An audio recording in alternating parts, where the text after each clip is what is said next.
Cette méchante reine dit « Je veux manger la reine, à la même sauce que ses enfants ». Le pauvre maître d'hôtel entra, le poignard à la main, dans la chambre de la jeune reine. Bienvenue dans l'espace de la Belle au bois dormant. C'est à Charles Perrault que nous devons ce conte tel que nous le connaissons aujourd'hui. Mais il existe aussi toute une partie de son récit, bien plus sombre et souvent oubliée, qui nous emmène bien au-delà du réveil de la princesse. Cette version comporte quelques passages pouvant impressionner les très jeunes enfants.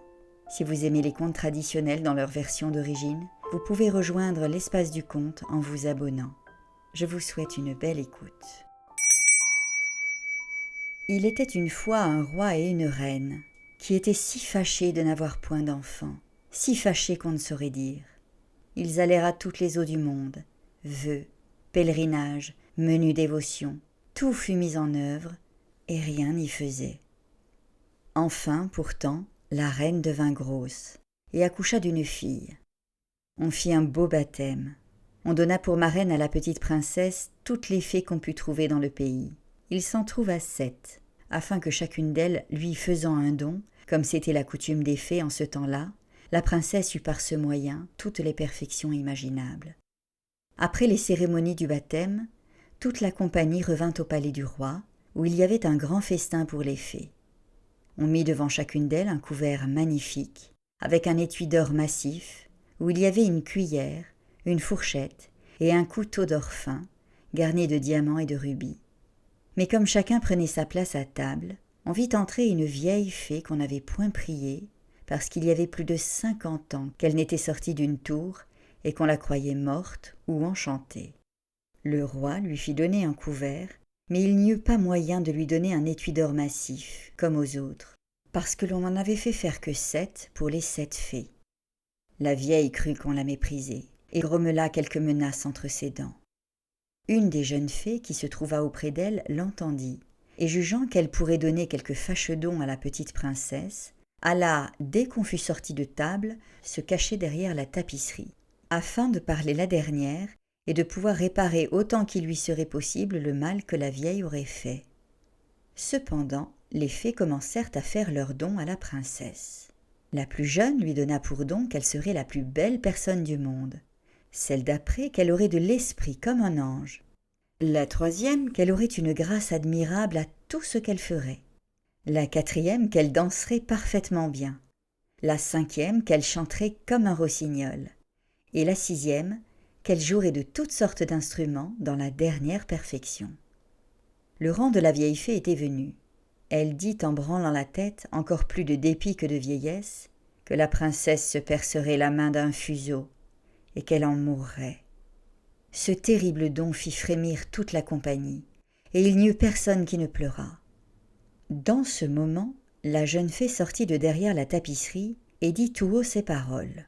« Rassurez-vous, roi et reine, votre fille ne mourra pas. Il est vrai que je n'ai pas assez de puissance pour défaire entièrement ce que mon ancienne a fait. La princesse se percera la main d'un fuseau, mais au lieu d'en mourir, elle tombera seulement dans un profond sommeil qui durera 100 ans, au bout desquels le fils d'un roi viendra la réveiller. » Le roi, pour tâcher d'éviter le malheur annoncé par la vieille, fit publier aussitôt un édit, dans lequel il défendait à toute personne de filer au fuseau, ni d'avoir de fuseau chez soi, sous peine de la vie. Au bout de 15 ou 16 ans, le roi et la reine étant allés à une de leurs maisons de plaisance, il arriva que la jeune princesse courant un jour dans le château, et montant de chambre en chambre, alla jusqu'au haut d'un donjon dans un petit galetas, où une bonne vieille était seule à filer sa quenouille. Cette bonne femme n'avait point ouï parler des défenses que le roi avait faites de filer au fuseau. « Que faites-vous là, ma bonne femme ?» dit la princesse. « Je file, ma belle enfant, » répondit la vieille qui ne la connaissait pas. « Oh, que c'est joli !» reprit la princesse. « Comment faites-vous ? Donnez-moi que je voie si j'en ferai bien autant. » Elle n'eut pas plutôt pris le fuseau que, comme elle était fort vive, un peu étourdie et que, d'ailleurs, l'arrêt des fées l'ordonnait ainsi, elle s'en perça la main et tomba évanouie. La bonne vieille, bien embarrassée, crie au secours. On vient de tous côtés, on jette de l'eau au visage de la princesse, on la déplace, on lui frappe dans la main, on lui frotte les tempes avec de l'eau de la reine de Hongrie, mais rien ne la faisait revenir. Alors, le roi qui était monté au bruit se souvint de la prédiction des fées, et jugeant bien qu'il fallait que cela arrivât, puisque les fées l'avaient dit, fit mettre la princesse dans le plus bel appartement du palais, sur un lit en broderie d'or et d'argent. On eût dit d'un ange, tant elle était belle, car son évanouissement n'avait pas ôté les couleurs vives de son teint, ses joues étaient incarnates, et ses lèvres comme du corail. Elle avait seulement les yeux fermés, mais on l'entendait respirer doucement, ce qui faisait voir qu'elle n'était pas morte. Le roi ordonna qu'on la laissât dormir en repos, jusqu'à ce que son heure de se réveiller fût venue. La bonne fée qui lui avait sauvé la vie en la condamnant à dormir 100 ans était dans le royaume de Mataquin, à 12 000 lieues de là, lorsque l'accident arriva à la princesse. Mais elle en fut avertie en un instant par un petit nain qui avait des bottes de 7 lieues. C'étaient des bottes avec lesquelles on faisait 7 lieues d'une seule enjambée. La fée partit aussitôt, et on la vit au bout d'1 heure arriver dans un chariot tout de feu, traîné par des dragons. Le roi lui alla présenter la main à la descente du chariot. Elle approuva tout ce qu'il avait fait, mais comme elle était grandement prévoyante, elle pensa que quand la princesse viendrait à se réveiller, elle serait bien embarrassée toute seule dans ce vieux château. Et voici ce qu'elle fit. Elle toucha de sa baguette tout ce qui était dans ce château, hors le roi et la reine. Gouvernante, fille d'honneur, femme de chambre, gentilhomme, officier, maître d'hôtel, cuisinier, marmiton, galopin, garde, suisse, page, valet de pied. Elle toucha aussi tous les chevaux qui étaient dans les écuries, avec les palefreniers, les gros matins de basse-cour, et la petite Pouffe, petite chienne de la princesse qui était auprès d'elle sur son lit. Dès qu'elle les eut touchés, ils s'endormirent tous, pour ne se réveiller qu'en même temps que leur maîtresse, afin d'être tout prêts à la servir quand elle en aurait besoin. Les broches même, qui étaient au feu toutes pleines de perdrix et de faisans, s'endormirent, et le feu aussi. Tout cela se fit en un moment. Les fées n'étaient pas longues à la besogne. Alors le roi et la reine, après avoir baisé leur cher enfant sans qu'elle s'éveillât, sortirent du château et firent publier des défenses à qui que ce soit d'en approcher. Ces défenses n'étaient pas nécessaires, car il crut, dans un quart d'heure tout autour du parc, une si grande quantité de grands arbres et de petits, de ronces et d'épines entrelacées les unes dans les autres, que bête ni homme n'y aurait pu passer, en sorte qu'on ne voyait plus que le haut des tours du château, encore n'était-ce que de bien loin. On ne douta point que la fée n'eût encore fait là un tour de son métier, afin que la princesse, pendant qu'elle dormirait, n'eût rien à craindre des curieux. Au bout de 100 ans, le fils du roi qui régnait alors, et qui était d'une autre famille que la princesse endormie, étant allé à la chasse de ce côté-là, demanda ce que c'était que des tours qu'il voyait au-dessus du grand bois fort épais. Chacun lui répondit selon qu'il en avait ouï parler. Les uns disaient que c'était un vieux château où il revenait des esprits, les autres que tous les sorciers de la contrée y faisaient leur sabbat. La plus commune opinion était qu'un ogre y demeurait, et que là il emportait tous les enfants qu'il pouvait attraper, pour les pouvoir manger à son aise et sans qu'on le pût suivre, ayant seul le pouvoir de se faire un passage au travers du bois. Le prince ne savait qu'en croire, lorsqu'un vieux paysan prit la parole et lui dit « Mon prince, il y a plus de 50 ans que j'ai ouï dire à mon père qu'il y avait dans ce château une princesse, la plus belle du monde, qu'elle devait y dormir 100 ans et qu'elle serait réveillée par le fils d'un roi à qui elle était réservée. » Le jeune prince, à ce discours, se sentit tout de feu. Il crut sans balancer qu'il mettrait fin à une si belle aventure, et poussé par l'amour et par la gloire, il résolut de voir sur-le-champ ce qui en était. À peine s'avança-t-il vers le bois, que tous ces grands arbres, ces ronces et ces épines s'écartèrent d'elles-mêmes pour le laisser passer. Il marche vers le château qu'il voyait au bout d'une grande avenue, où il entra. Et ce qui le surprit un peu, il vit que personne de ces gens ne l'avait pu suivre, parce que les arbres s'étaient rapprochés dès qu'il avait été passé. Il ne laissa pas de continuer son chemin. Un prince jeune et amoureux était toujours vaillant. Il entra dans une grande avant-cour, où tout ce qu'il vit d'abord était capable de le glacer de crainte. C'était un silence affreux, l'image de la mort s'y présentait partout. Et ce n'était pas que des corps étendus, d'hommes et d'animaux qui paraissaient morts. Il reconnut pourtant bien, au nez bourgeonné et à la face vermeille des Suisses, qu'ils n'étaient qu'endormis, et leur tasse, où il y avait encore quelques gouttes de vin, montrait assez qu'ils s'étaient endormis en buvant. Il passe une grande cour pavée de marbre. Il monte l'escalier, il entre dans la salle des gardes qui était rangée en haie, la carabine sur l'épaule et ronflant de leur mieux. Il traverse plusieurs chambres pleines de gentilshommes et de dames, dormant tous, les uns debout, les autres assis. Il entre dans une chambre toute dorée, et il vit, sur un lit, dont les rideaux étaient ouverts de tous côtés, le plus beau spectacle qu'il n'eût jamais vu.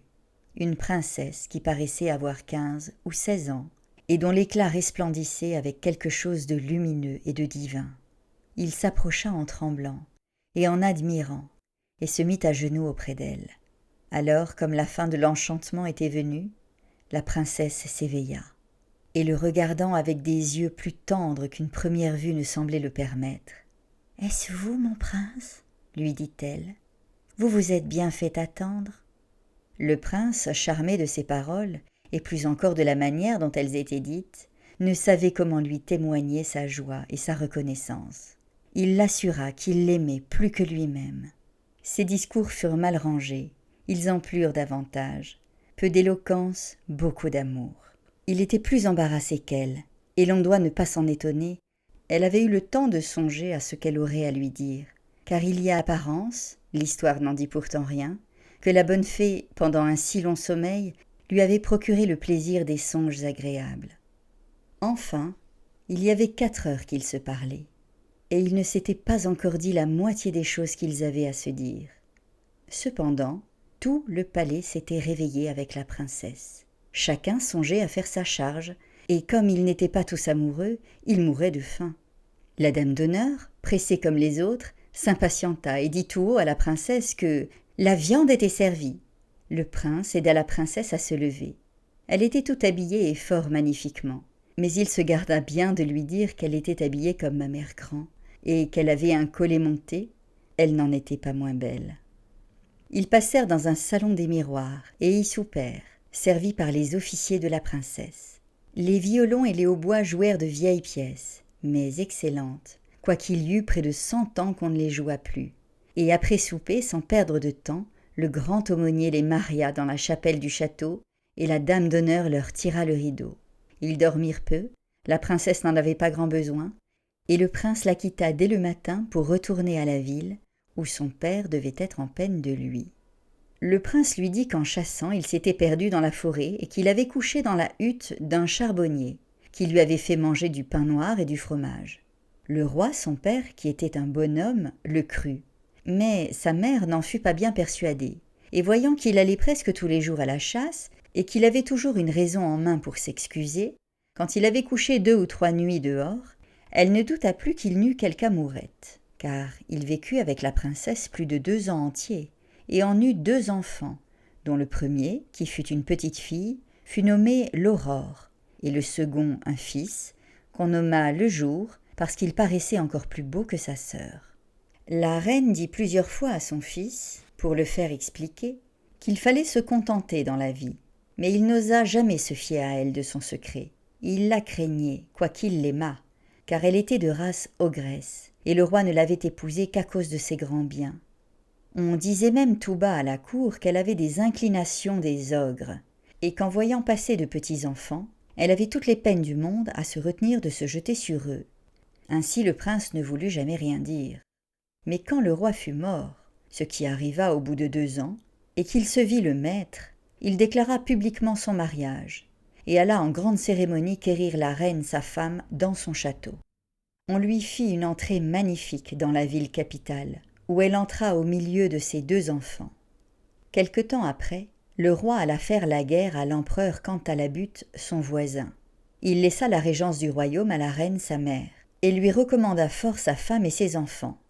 Il devait être à la guerre tout l'été, et dès qu'il fut parti, la reine-mère envoya sa bru et ses enfants à une maison de campagne dans les bois pour pouvoir plus aisément assouvir son horrible envie. Elle y alla quelques jours après et dit un soir à son maître d'hôtel « Je veux manger demain à mon dîner la petite Aurore. »« Oh, madame, dit le maître d'hôtel. « Je le veux, dit la reine. et elle le dit d'un ton d'ogresse qui avait envie de manger de la chair fraîche. « Et je la veux manger à la sauce Robert !» Ce pauvre homme, voyant bien qu'il ne fallait pas se jouer à une ogresse, prit son grand couteau et monta à la chambre de la petite Aurore. Elle avait pour lors 4 ans, et vint en sautant et en riant se jeter à son col et lui demander du bonbon. Il se mit à pleurer. Le couteau lui tomba des mains, et il alla dans la basse-cour couper la gorge à un petit agneau, et lui fit une si bonne sauce que sa maîtresse l'assura qu'elle n'avait jamais rien mangé de si bon. Il avait emporté en même temps la petite Aurore, et l'avait donnée à sa femme pour la cacher dans le logement qu'elle avait au fond de la basse-cour. 8 jours après, la méchante reine dit à son maître d'hôtel « Je veux manger à mon souper le petit jour !» Il ne répliqua pas, résolu de la tromper comme l'autre fois. Il alla chercher le petit jour et le trouva avec un petit fleuret à la main, dont il faisait des armes avec un gros singe. Il n'avait pourtant que 3 ans. Il le porta à sa femme qui le cacha avec la petite Aurore et donna à la place du petit jour un petit chevreau fort tendre que l'ogresse trouva admirablement bon. Cela était fort bien allé jusque-là. Mais un soir, cette méchante reine dit au maître d'hôtel « Je veux manger la reine à la même sauce que ses enfants !» Ce fut alors que le pauvre maître d'hôtel désespéra de la pouvoir encore tromper.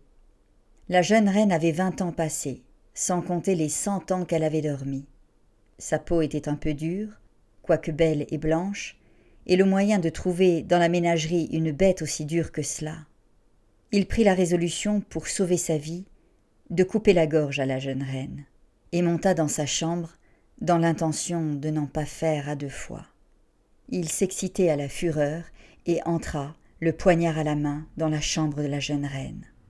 Il ne voulut pourtant point la surprendre, et lui dit avec beaucoup de respect l'ordre qu'il avait reçu de la reine-mère. « Faites votre devoir, » lui dit-elle, en lui tendant le col. « Exécutez l'ordre qu'on vous a donné. J'irai revoir mes enfants, mes pauvres enfants que j'ai tant aimés. » Car elle les croyait morts depuis qu'on les avait enlevés sans rien lui dire. « Non, non, madame, » lui répondit le pauvre maître d'hôtel tout attendri. « Vous ne mourrez point, et vous ne laisserez pas d'aller revoir vos chers enfants. Mais ce sera chez moi où je les ai cachés, et je tromperai encore la reine en lui faisant manger une jeune biche à votre place. » Il la mena aussitôt à sa chambre, où, la laissant embrasser ses enfants et pleurer avec eux, il alla accommoder une biche, que la reine mangea à son souper avec le même appétit que si c'eût été la jeune reine. Elle était bien contente de sa cruauté, et elle se préparait à dire au roi, à son retour, que des loups enragés avaient mangé la reine, sa femme et ses 2 enfants. Un soir, qu'elle rôdait à son ordinaire dans les cours et basses-cours du château pour y alener quelque viande fraîche, elle entendit dans une salle basse le petit jour qui pleurait, parce que la reine, sa mère, le voulait faire fouetter à cause qu'il avait été méchant, et elle entendit aussi la petite Aurore qui demandait pardon pour son frère. L'ogresse reconnut la voix de la reine et de ses enfants, et furieuse d'avoir été trompée, elle commande dès le lendemain au matin, avec une voix épouvantable qui faisait trembler tout le monde, qu'on apporta au milieu de la cour une grande cuve qu'elle fit remplir de crapauds, de vipères, de couleuvres et de serpents pour y faire jeter la reine et ses enfants, le maître d'hôtel, sa femme et sa servante. Elle avait donné ordre de les amener les mains liées derrière le dos. Ils étaient là, et les bourreaux se préparaient à les jeter dans la cuve, lorsque le roi, qu'on n'attendait pas si tôt, entra dans la cour à cheval. Il était venu en poste et demanda tout étonné ce que voulait dire cet horrible spectacle. Personne n'osait l'en instruire, quand l'ogresse, enragée de voir ce qu'elle voyait, se jeta elle-même, la tête la première dans la cuve, et fut dévorée en un instant par les vilaines bêtes qu'elle y avait fait mettre. Le roi ne laissa pas d'en être fâché. Elle était sa mère, mais il s'en consola bientôt avec sa belle femme et ses enfants. Moralité. Attendre quelque temps pour avoir un époux, riche, bien fait, galant et doux, la chose est assez naturelle. Mais l'attendre 100 ans, et toujours en dormant, on ne trouve plus de femelle qui dormit si tranquillement. La fable semble encore vouloir nous faire entendre que souvent de l'hymen les agréables nœuds, pour être différés, n'en sont pas moins heureux, et qu'on ne perd rien pour attendre, mais le sexe avec tant d'ardeur aspire à la foi conjugale, que je n'ai pas la force ni le cœur de lui prêcher cette morale. Merci d'avoir passé ce moment dans l'espace du conte. Si cette lecture vous a plu, faites-le moi savoir en laissant un like ou un commentaire. Je vous retrouve dimanche prochain pour un nouveau conte ancien.